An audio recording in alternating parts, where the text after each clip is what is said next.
everyone, and welcome back to Bears on Tap. I'm your host, Brandon Suarez. You can follow me on Twitter at Bdon300. You can follow our main account at Bears on Tap. Today, I'm joined by my two co-hosts, Ron Luce, Mr. Luce on Tap, up on my top left, and then Quintin. I don't have your at, but I know it. I was about to say Nathan Peterman is a dog. I caught myself, but I still said it. Fuck it. This is terrible. Well, it's fuck his stats, but Yeah. I changed to Nathan Peterman is a dog after that stiff arm. So, hey, boys, we have won a football game.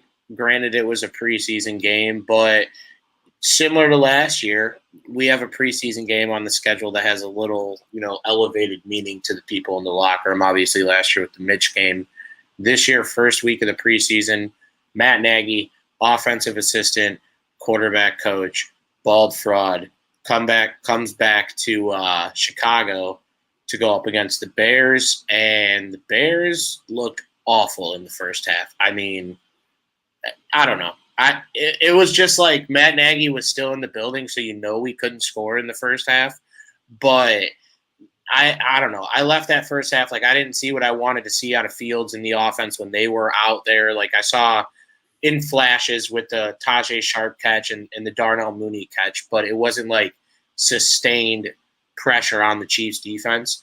And then in the second half, the Bears were able to open up, and they end up coming away with a 19-14 victory. But Ron, I'll start with you. Initial thoughts on just the first sign of Bears football this year that we got to see. Yeah, well, first off, absolutely fantastic to have Bears football back. I think we've all been itching and scratching for it like a bunch of fiends, but it's back. We got it now. Preseason be damned, it's still football. But I have to agree with you. I think, it was we talked a little bit before the show, right? It was the vanilla bullshit from the first group. You're not going to see all the bells and whistles in the preseason. And, but I still I think what I saw from Fields, I think the coaching staff echoed that very well. And then just a lot of really good individual performances, a lot of rookies standing out, guys like Treston Ebner. Jaquan Brisker was obviously very good as the Brisker Bash here in the nameplate. I'm just happy that Bears football is back. I'm so conditioned to be talking baseball this season so far. It's refreshing to be talking about the monsters of the Midway and a win. Again, preseason be damned. A W is a W. Q, how about you? Yeah, man, it's just good to watch some football again. I really enjoyed watching, and it was not anything groundbreaking, but all the motion that they had pre-snap, because it tells me that they're just working on their timing for their real playbook with it, and just that we can expect to see a lot more motion this year in the offense, which gets me excited. And, that we saw them do some jet sweeps and just a lot of pre-snap motion, getting guys in and out of spots, trying to decipher the defense. I just really liked seeing that. Yeah, and Ron, I think you also brought up some good points to where we saw good individual performances. And we've talked a lot. We've said that a lot this offseason where it's like, hey, we may not see wins in the win column, but as long as we see that progression from the young guys getting better in certain situations, let's see how this team progresses over the next few years. It started right when the second half started. You get out of the halftime break, it's 14-0, and the Chiefs have the ball. Any NFL game that is like, if that's Mahomes out there, that's the dagger drive. If that's a real NFL game, like it's important for the team on offense with the 2-touchdown lead to go down and get some sort of points, because then now you're in a 3-possession game, and only less than half of the game left. Jack Sanborn, who was, if I had to just pick favorite guy from Saturday, it had to be Sanborn. Even though I like what Brisker brought to the table, Sanborn was out there a lot longer, and rightfully so. But he was also out there on special teams. I don't know how many times I looked down on punt as well, and he was the first guy there. But he comes down with a pick, and that turned the whole complexion of the game. Because you get the ball in plus territory, you get Trevor Siemian out there, who I think won the second string job on Saturday alone. But I don't know what Peterman has looked like in camp. I know Quintin has a very nice stiff arm that we can't show on the stream, but I'm sure if you go back and look on his nice 15-yard run, he put some dude in an absolute coffin. But it's exciting to see young guys like that, undrafted free agents, Jack Sanborn, making plays in big situations. And like you said, Ron, even though it's preseason football, it had that feel that, like, not a single guy on that side of the ball or even on offense wanted to lose that game, and they made the plays necessary to adjust and go out and win the game. So I witnessed every single emotion in my body from a Bears game in 3 hours on a Saturday in the preseason before week 1. So I am already ready for whatever this season decides it wants to throw at us. Yeah, like let's get some of the heartbreak out of the way early, right? Again, that is the nature of watching a Chicago Bears football game. You get the ups, you get the downs. But right there with you, I think what was super encouraging was a lot of the late round picks performing well, right? Obviously, Brisker's the only one that we got to see of kind of the quote unquote big three. Reports indicate right now, though, that Kyler Gordon and Velus Jones will play on Thursday night against the Seahawks. So that's certainly encouraging news after we really haven't seen much of them in camp. But Brisker lived up to the hype, but then it was it was the guys like Ebner, it was the guys like Sanborn, it was the guys like even to a fault, right? He wasn't perfect, but a lot of confidence in Braxton Jones being the number 1 left tackle. And I think the offensive line might have been the most fascinating part of the game to watch from a personnel standpoint. And I'm not saying that just as a former big in hog myself, but it really was, right? I think that's the biggest question mark too on the offense, obviously outside of the receiver position, don't get it twisted, but like it is a lot of who's going to play where. It is a lot of, hey, is somebody going to, supersede one of the 2 tackles from last season? And right now it seems like that might be the case with Jones, because we saw a lot of guys like Tevin Jenkins with the second unit rather than, him in the first unit and kind of being that franchise left tackle. So it was just, again, the individual performances were good, but it's certainly still plenty of things to dice and kind of dissect. And I think especially with the offensive line. Yeah, I mean, I'm with you there, Ron. I mean, there's no question the area on this roster with the most uncertainty is the offensive line, and not just for this year, but for the next 2-3 years.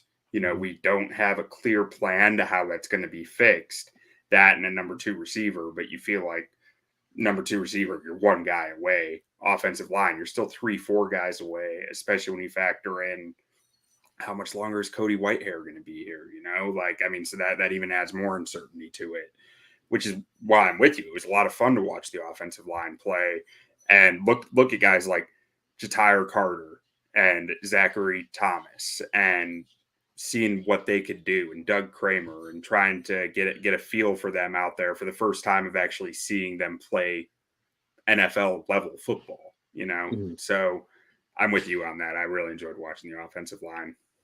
Yeah, and I mean, Doug Kramer just looks like and sounds like the name of a guy that played center at Illinois. Like, I'm sure he is a legend in Champaign, but I really like seeing Braxton Jones. They did a nice job on the broadcast too, highlighting it.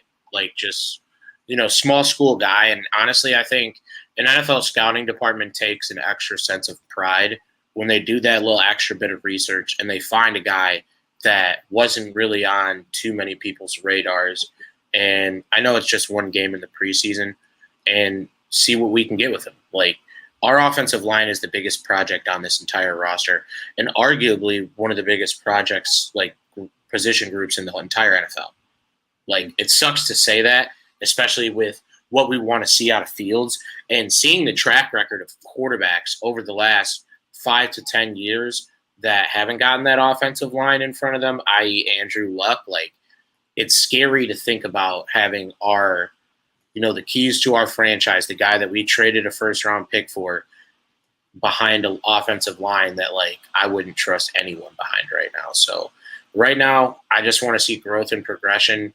The run game is going to be important, but the easy stuff, like the stuff, like I'm going to get to it right now, the Khalil Herbert drops, like that kind of stuff in an offense that we already don't think we're going to get a lot of points of, we need to clean up. And that's what the preseason's for. So hopefully, like I said in the pre-stream chat, like hopefully Khalil Herbert's catching 100 passes a day. Hopefully Michael Schofield's practicing when dudes run across his face several times a day, and they'll clean it up because they got to go on Thursday again. It's such a quick turnaround for the preseason. That's the one thing I'll say is I don't like the different days. It should just be Saturday, Sunday each week. Like, it shouldn't be midweek. They shouldn't try to monetize it like it's just let's get these guys game snaps to get them ready for the I almost said preseason, for the regular season. Even like if the Bears are going to play on a Thursday, that's fine. Just make them play on 3 straight Thursdays. Like Yes. why? Like that doesn't make sense to me. I'm with you there. Yeah, and especially too, just with like the young guys, right? Because you want to work on stuff that you saw from the first game, right? Like you want to work on the little things with guys like Fields. You want to work on the little things with guys all the way down the roster to guys like Sanborn, right? Like, but it's really tough when you're trying to put some level of a game plan together while evaluating these guys on effectively. I mean, they 100% practiced today. They might have even had at least maybe walkthroughs or something yesterday. I mean, because you really look at it, like you get 2 days of practice of actual real pads, because then Wednesday's probably a walkthrough of some capacity. So, I mean, that's a really quick turnaround in the preseason. Again, like you guys said, right? It's not like, okay, this is our 53 man and we're just installing a game plan and these boys know how to hit and they've worked on stuff. No. This is like the growth stage of this season for a lot of these guys, especially the rookies, right? So like that quick turnaround, and maybe that quick turnaround though is a good challenge. I'll play a little devil's advocate here for some of these young guys, right? Because it's like that is a natural part of being in the business.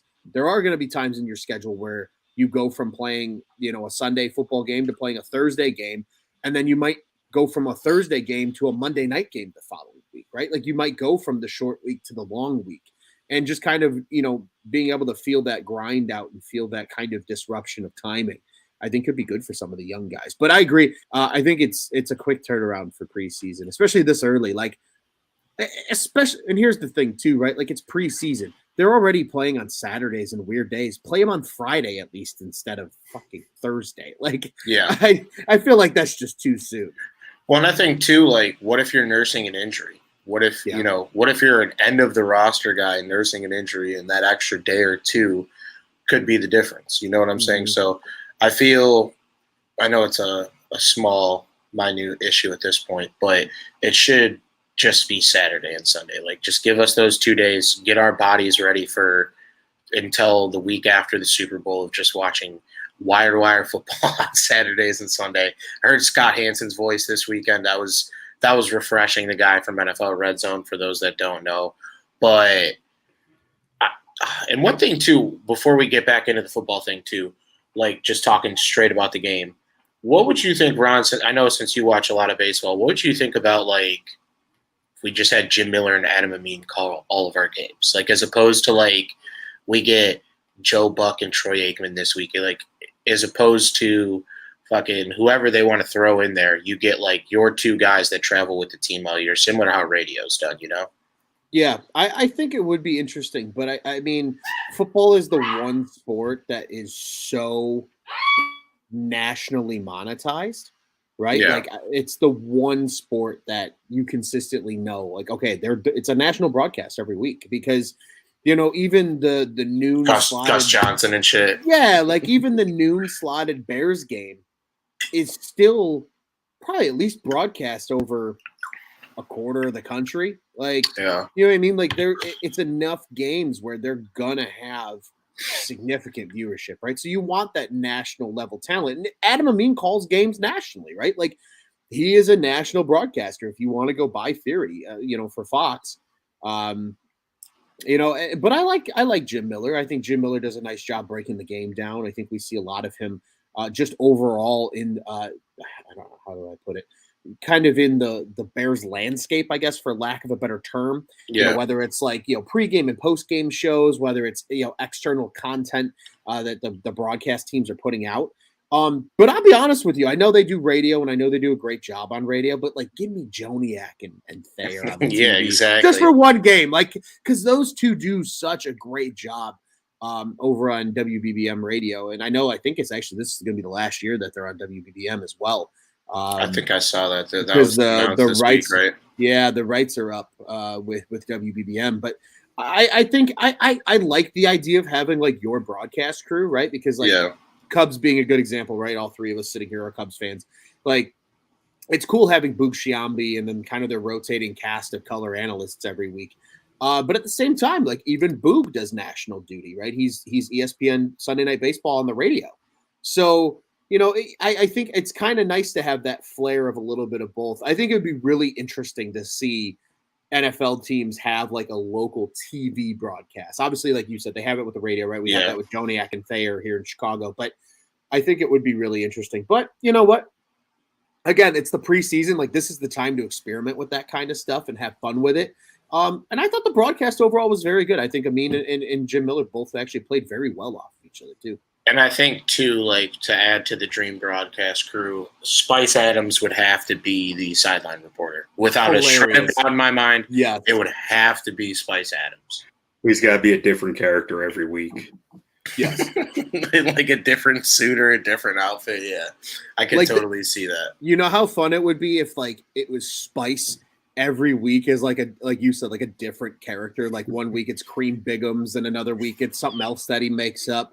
But then like, could you imagine them having a rotating second guy that just like does like maybe 2 or 3 little clips throughout the game or like a halftime report? It's like, yeah. But that's when you bring in the Bears that are like good on a mic, right? Like the Alex Browns and the Matt Fortes and like sneak some of that, that nostalgia in there a little bit too with some of these guys. And it's like, okay, like that would honestly, I think, make for, because, you get it sometimes with other sports, right? I feel like a lot of people will watch the broadcast just to listen to the broadcaster. 100%.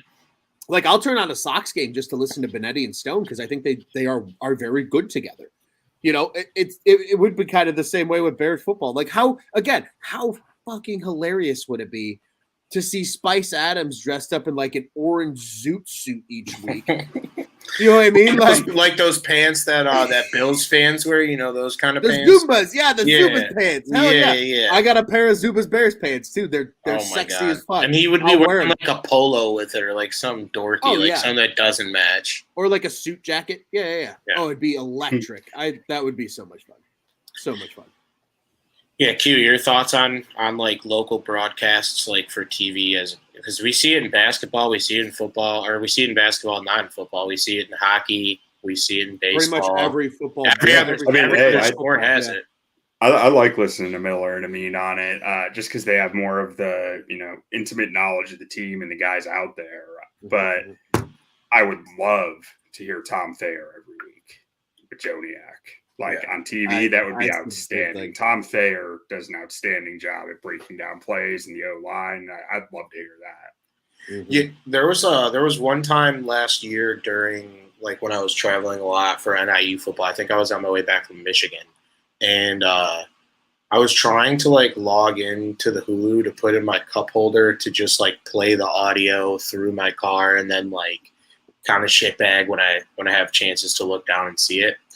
And it just was refusing to play. Like, it just would not play. But somehow, like, I want to say it by this point, I was, like, in Indiana at least.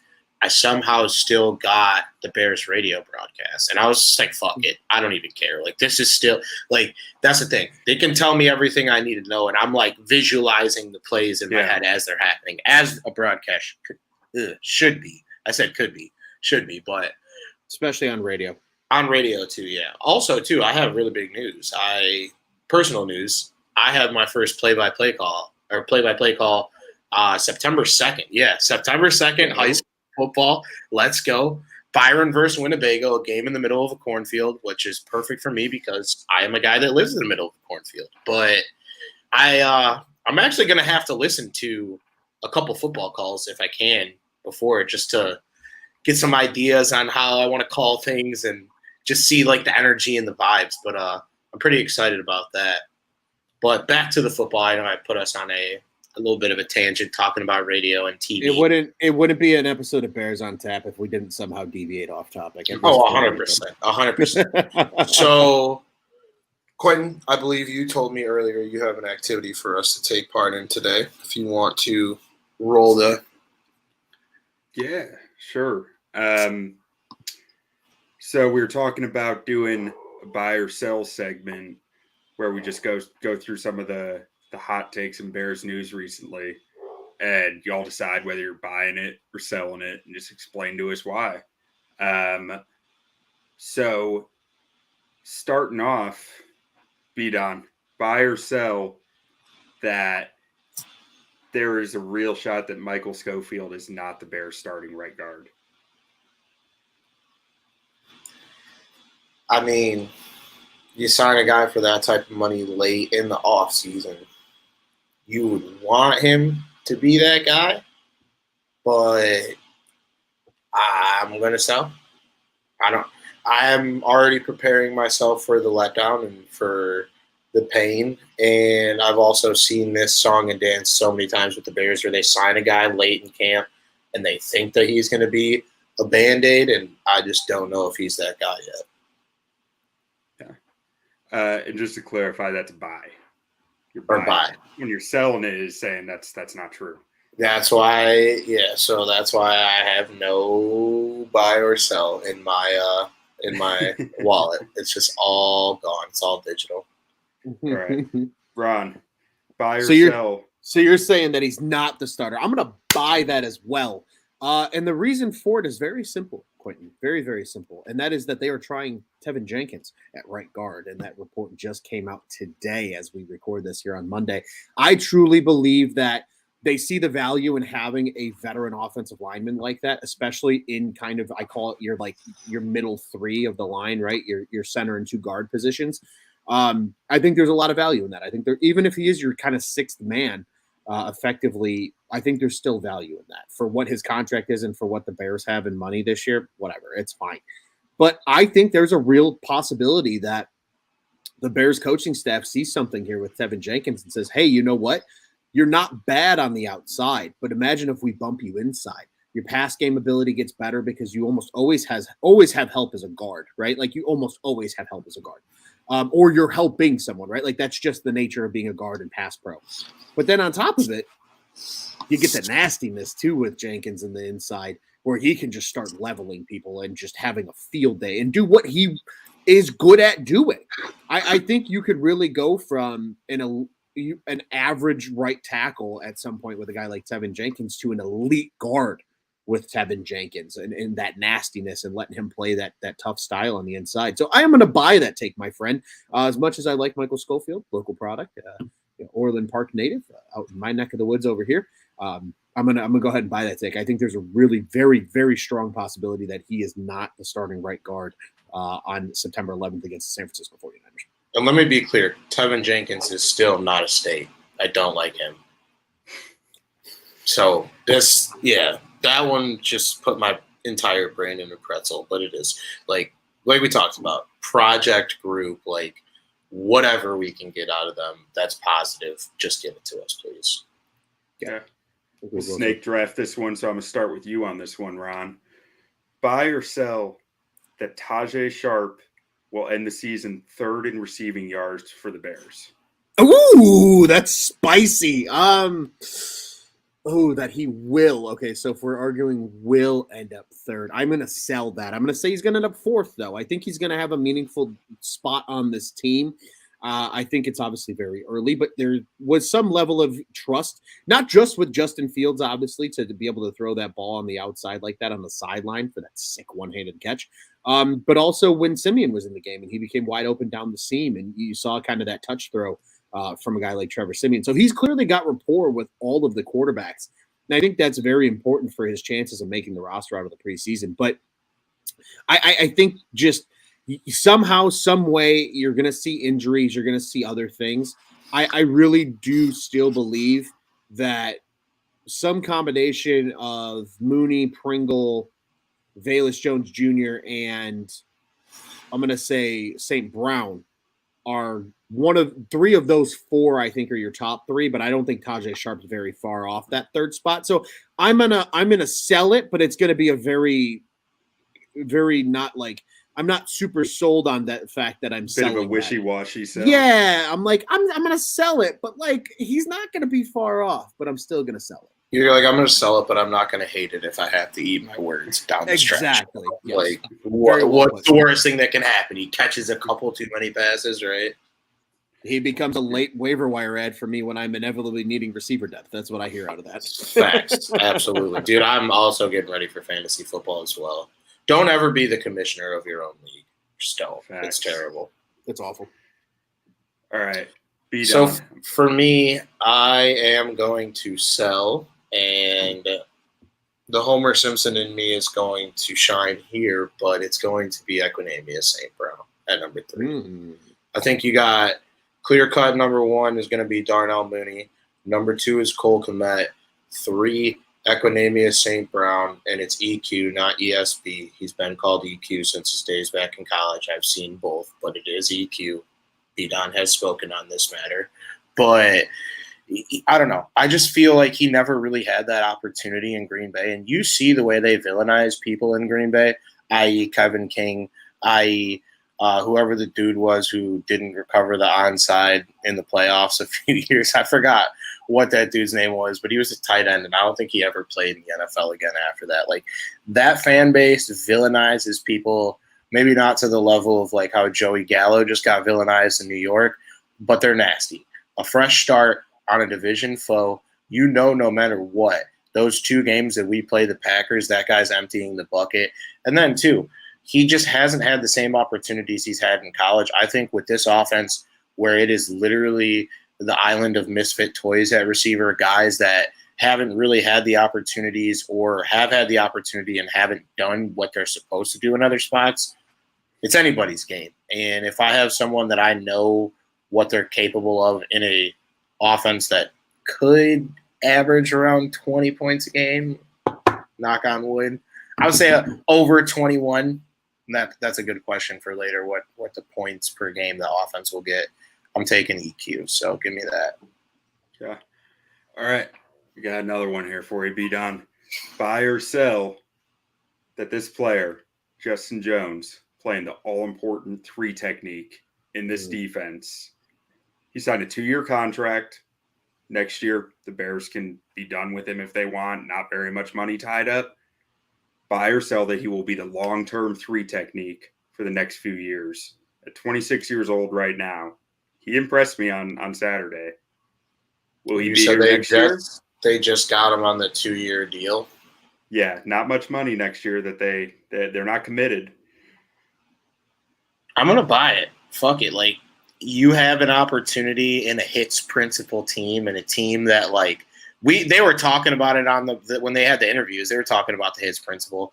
I think it's any given Sunday, any given guy type of team right now. I don't think that right now in this era with Matt Eberflus that we're going to be too like star heavy. I also don't think stars are very easily influenced by the Chicago Bears front office and want to come here anyways. So I think guys like Justin Jones are the perfect fit for this team where we need his services. He needs us in the form of that big contract that you get around that age in the NFL, that 27, 28-year-old contract.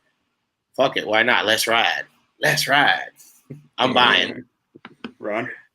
I like that you're on the Russell Wilson trade with it. Let's ride. You saw I sent that to the chat earlier. I did. I'm going to go ahead and sell this one. And I think the reason being, and not a shot at Justin Jones, I think he's a good football player. I truly do.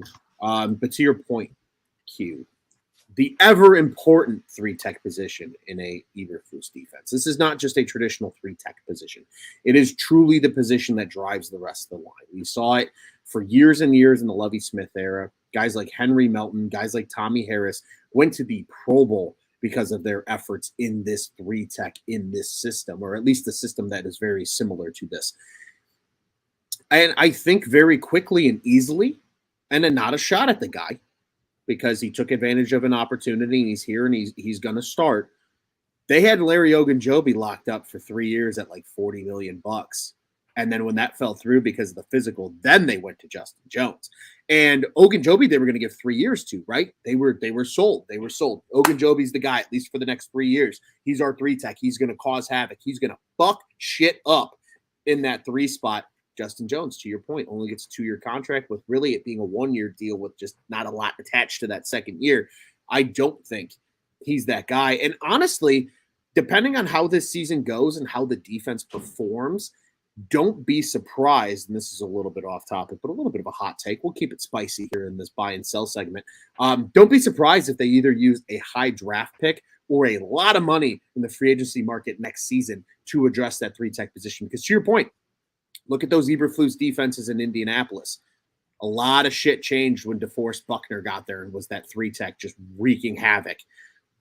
Could see a lot of that here too. I'm not saying Justin Jones won't have a terrible year. I just don't think he is the all-time future for this team at that 3-tech spot. And it's just because of how important it is in this defense. I think if it was a little less important, you can get behind a guy who's 26 years old for the foreseeable future. But son of a bitch, when that position can make and break a defense, especially on the front four, I just don't see him being the long-term answer. It's a great D-line draft next year. A lot of 3-techs coming through. I almost kind of wonder if they sign Jones thinking this might be a guy who might be able to move over to the nose tackle spot and the four down lineman if they need him to, but he looked good to me on Saturday. That's the reason I was asking the question. I was impressed by his speed off the ball and his ability to hit the gap. One more for you guys, starting with you, Ron. Buy or sell that, assuming Roquan Smith is playing and starting, Jack Sanborn will play at least 25% of the Bears' defensive snaps this year. That's a spicy one, Q. And you're going to make me talk about it first? Damn it. Wow, that's a tough one. Sanborn, at least 25% of the snaps if Roquan's there. Mm-hmm. So that's Sam linebacker most likely. Okay. That's spicy. I'm going to go ahead and buy it. I really am, because I think on Saturday, and obviously, sure, it was against 2s and 3s, and say what you want about that. They're still 2s and 3s. They're still NFL caliber players. Sanborn looked really good in coverage. I think that was the biggest thing, and maybe I don't want to call it the biggest question mark, but maybe that was something truly that a lot of people needed to see, because again, you think Wisconsin linebackers, you think Phil the Run and Big Ten football. You think neck roll right away. Exactly. You don't think anything past a neck roll, right? Right. Like, guy. Yeah, you think about that lunch pail old school linebacker when you think of Big Ten linebackers. But in today's day and age, these guys have to be able to cover, even in the Big Ten, right? Like, even the Big Ten is becoming more spread out than it's ever been in the conference's history at the collegiate level. So, I truly do think he is going to play a lot. I think you're going to see him a lot of early downs, like you said, kind of at that Sam spot. Think the Hunter Hillenmeyer and the Nick Roach spots as of yesteryears. But I really think he's going to play quite a bit because he's shown he can cover. Obviously, the pick, that was a result of just good middle-of-the-road coverage. And injuries are inevitable. And even if it's not Roquan getting hurt, if Nicholas Morrow gets hurt, for example, I think Sanborn is the next logical guy to step in at that Mike position here in this 4-3 defense. So I'm going to go ahead and buy that. I think we see Jack Sanborn for 25% of the defensive snaps this season, even if Roquan is in the building and on the field for the Chicago Bears.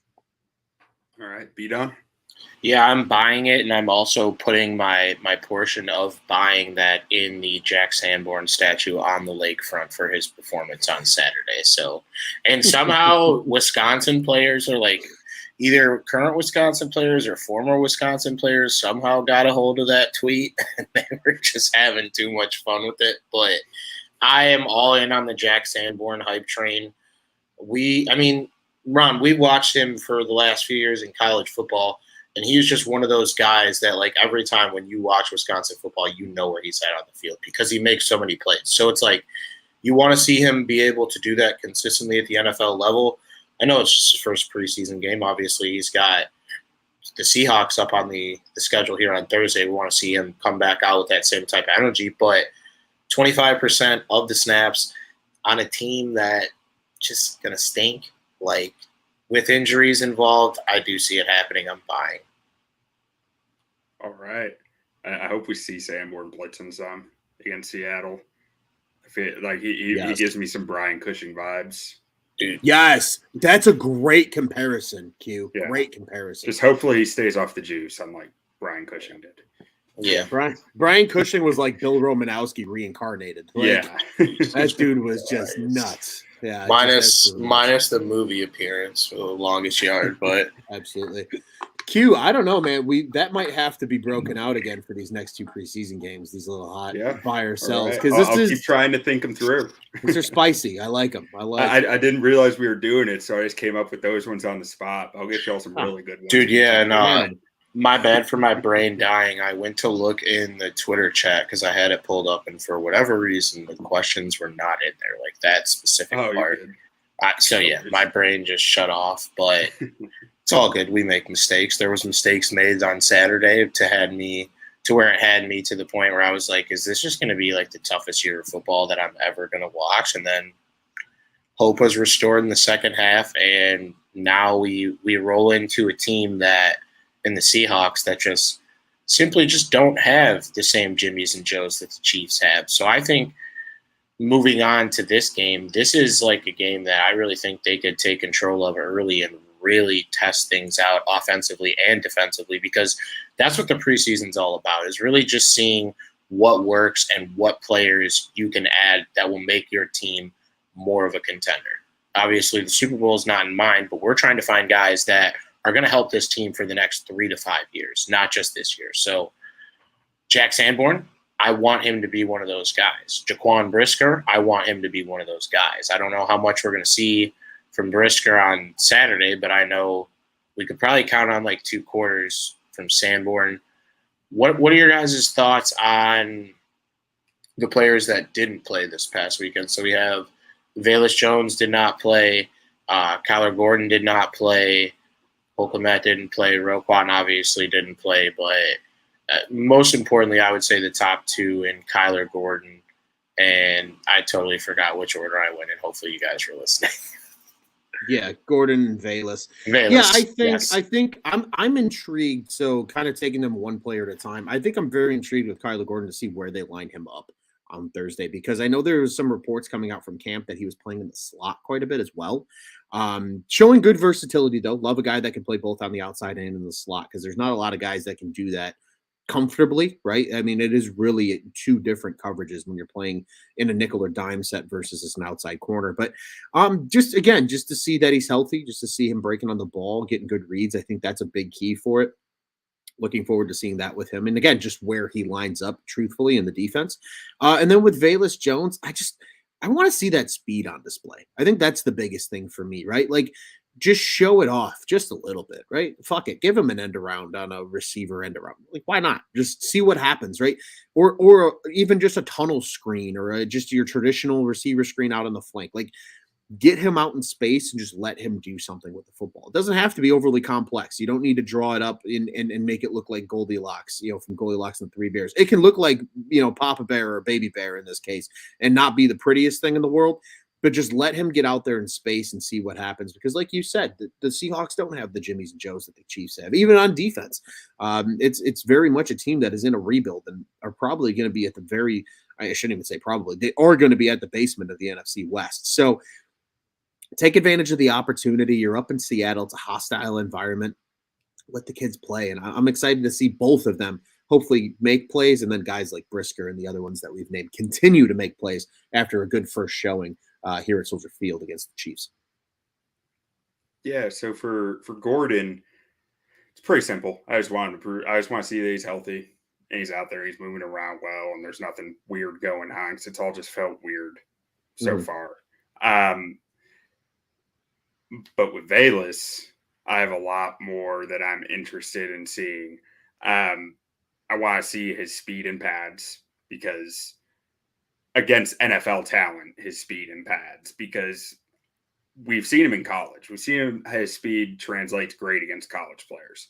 I want to see how it translates against NFL starting players. So I want to see him starting the game. I want to see him out there against the Seahawks ones, see how he takes getting pressed at the line, getting, a jab in the helmet, and how he handles it and still translates it over to speed and not getting rattled. 2, I want to see his speed without the ball, because we all know he can run fast with the ball on kick returns, on punt returns, on screens, on handoffs. I want to see his speed in and out of route breaks, because that's something that I've been curious about with him. I haven't found much good route content to look at in his highlights or anything that are out there. So I'm really interested to see how his route running is, how his speed in those routes are. I mean, all reports out of camp is it's strong. So I want to see something to get excited about with him. And then I know I talked about it a little bit at the beginning of the show, but first team offense this week against the Seahawks. What do you guys want to see from Fields and then just from that unit? Because one thing I saw on ESPN on like the bottom line is like for quarterback stats in parentheses, it would show like 3 series, 0 points or like something like that, which I've never seen in my life on the preseason. But I'm sitting there and I'm like, well, shit. They said Justin would get about 20 plays. He had 3-4 series. I think we crossed the 50 once. Like, I want to see, for me, I'll go first since I'm a jag off, but I'll go first. I want to see 14 points from that first unit. I don't know how long we're going to play in the game. Maybe this is the de facto, like, formerly third game of the preseason where you get most of those first string guys a lot of run. But I want to see 2 touchdown drives from this first string offense on Thursday. I almost said Saturday too. Wow. Yeah, I think when it comes down to Fields, I just want to continue to see good decision making. I think that's the biggest thing, and that he procedurally is handling things well. And I think that's been a word that both Eberflus and Getsy have hammered on is procedural. Like, he's been good procedurally, because if he's doing the right things, at least he's doing the right things, right? Like a perfect example, right, is the Tajay Sharp catch from week 1. You know, if you've seen it, Dan Orlovsky broke it down. There's a couple other people that have broke it down as well.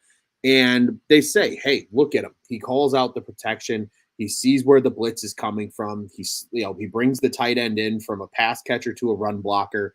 They slide the protection left. Good decision there. Like, and then he knows to tell his receiver, hey, it's man on man. Let's take a shot. Go. I'm looking at you. And they convert on it. And it was a big play. And even with a guy in his face, he still delivered the football. So I think continuing to see that out of him. Love seeing the feet. Obviously, he had the first down scamper as well in that game that you like to see, especially when shit breaks down and it's like, hey, you know what? You got the space. Go for it. Run. Do it. Do it. You use your legs. That is a weapon that he has in his arsenal.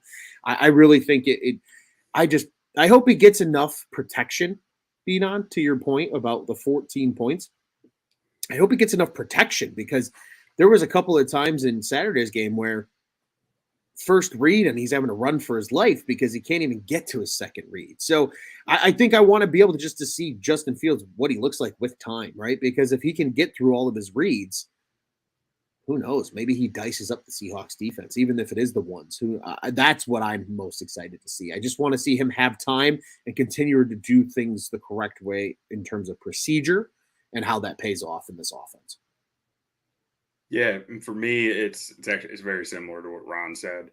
The results, I really don't care that much about the results. I care about the process here in the preseason. I want to see him build on what he showed in week 1, which week 1's a perfect example here. They didn't get good results from the first team offense, but his process, for the most part, was very sound. I think Getsy was saying there was only one play that he could get on Justin about, and it was when he bailed from the pocket early and scrambled and had to slide like after gaining maybe a yard. And Getsy was saying, you got to stay in that pocket and get your second read there. I know there was some pressure, but you had room to step up and wait.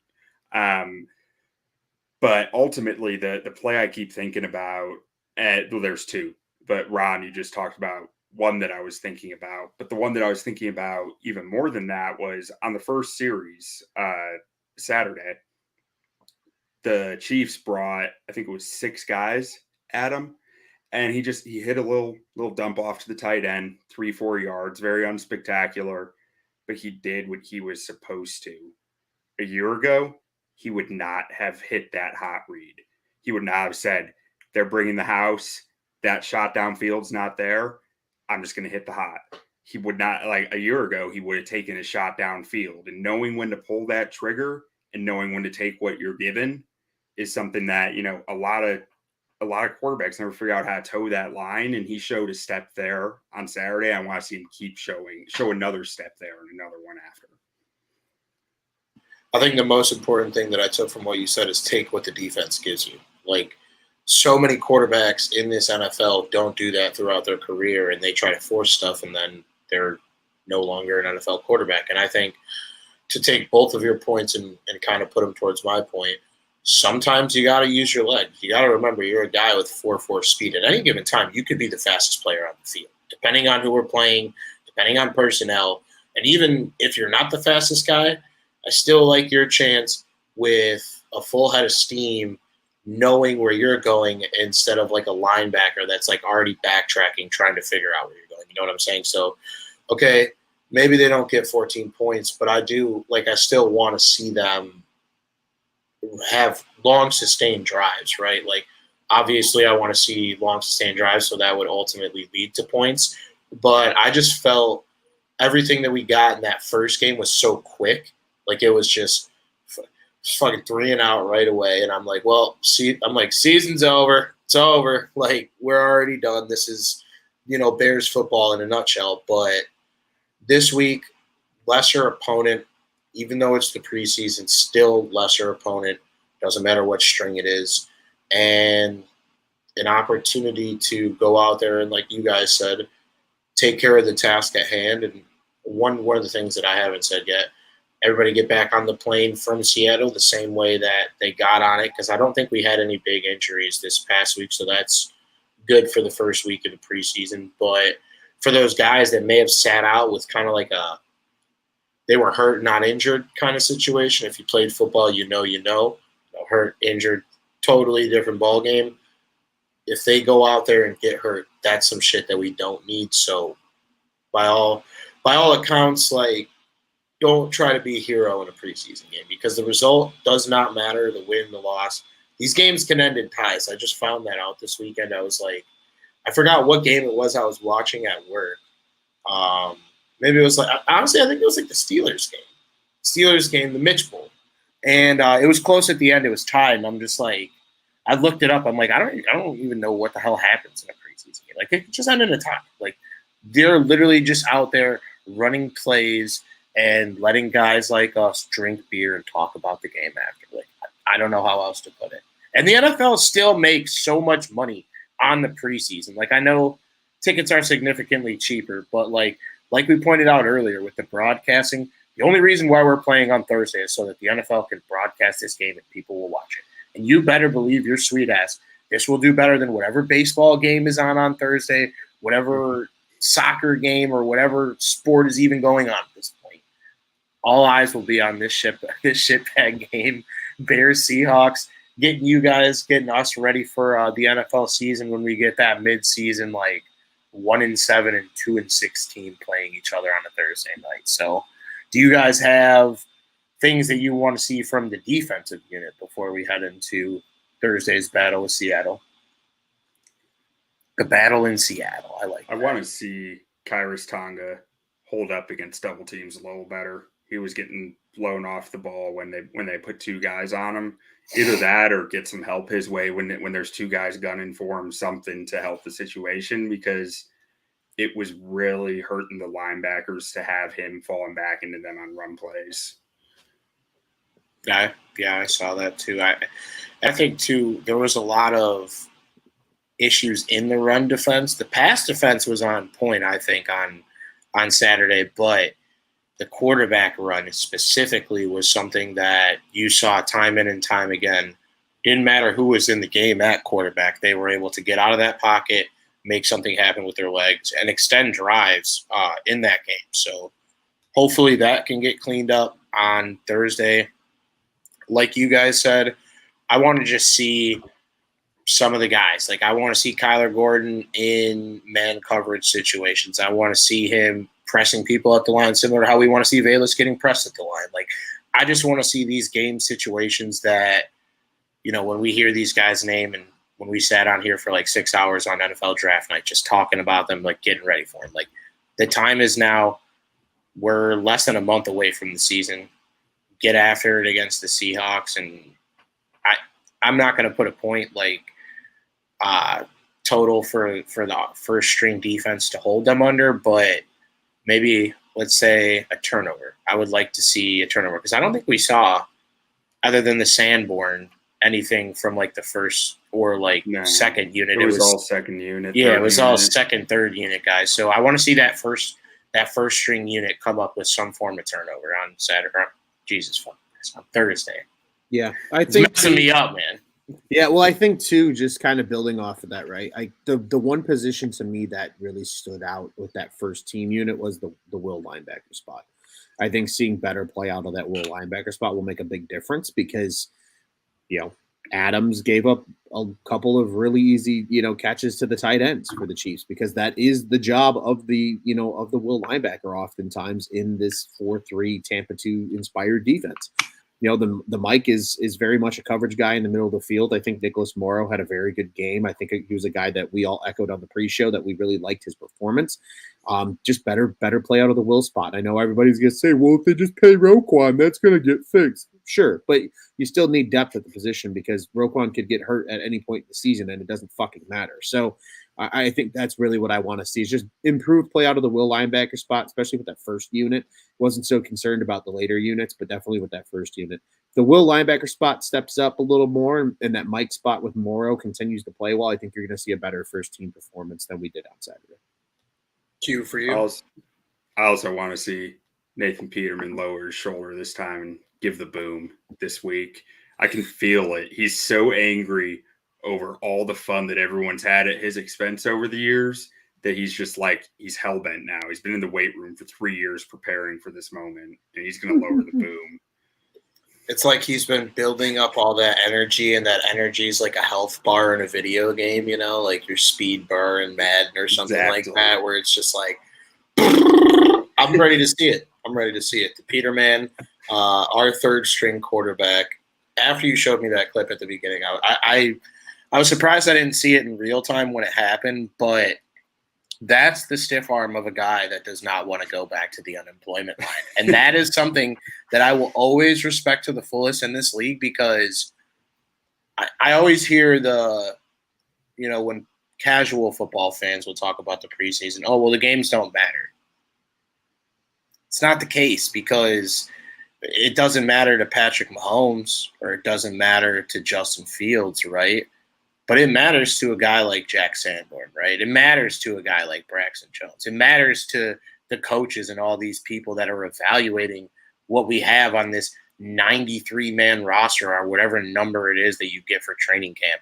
But I was also relieved to see Bears preseason standout Michael Joseph back with us for another preseason tour. They talked about it a little bit on the broadcast, and I was explaining to my brother, I go, dude, this guy never actually makes the roster, but he is always here for the preseason. And again, he's got to eat too. I'm sure he'll find a home in one of these smaller spring leagues like this next guy that I want to talk about too, DeMarcus Gates. That's another guy that, similar to a Jack Sanborn, end of the roster guy, someone that is going to have to work a little bit harder to make it, but a guy that I want to see continue to make those type of plays on Thursday, as I've seen him a better part of the last 4 years in these like various spring leagues. So it's nice to see the Bears scouting department do a little bit of homework and find a guy that isn't your traditional prospect. So a lot at stake here. What's it called? It's not even called it's called like Quest Field now, I think it is. Like it's something goofy out there now, but it still looks like a football to me. I think it's one of the nicest venues in the NFL. And like you said, Ron, a little bit earlier, even though it's a preseason game, that place gets loud. They're not called the 12th man for no reason. So, absolutely. It's going to be a good one. I think it's called Lewin Field, I think is the new name of it, by the way. Yeah. Okay. Sponsors are always changing shit and making it less fun. But, yeah, I think that'll about do it for us. We'll be back next Monday to dive into what results and what went well and what did not go well in the Seahawks game here on Thursday. Hoping for another win, but like I said, there's more important things at hand. Everybody stay healthy and just get better as a team. But there is one thing that I will say before we close up. Matt Eberflus on the sideline on Saturday looked like when you start a franchise in Madden and you're in the load screen and like you're loading your coach to like make your guy, right? And the first outfit that they have in the turnstile, like I kept looking at him on the sideline and I'm just like, that's me when I create Bdon, head coach Bdon in Madden. Like same fit, the way the little the comms thing was on his waistband, was like in the same spot. And I'm like, the way I described it was that's any coach in med, any coach, because, Bill Belichick refuses to be in the game. That is what I saw when I saw Eberflus on Saturday.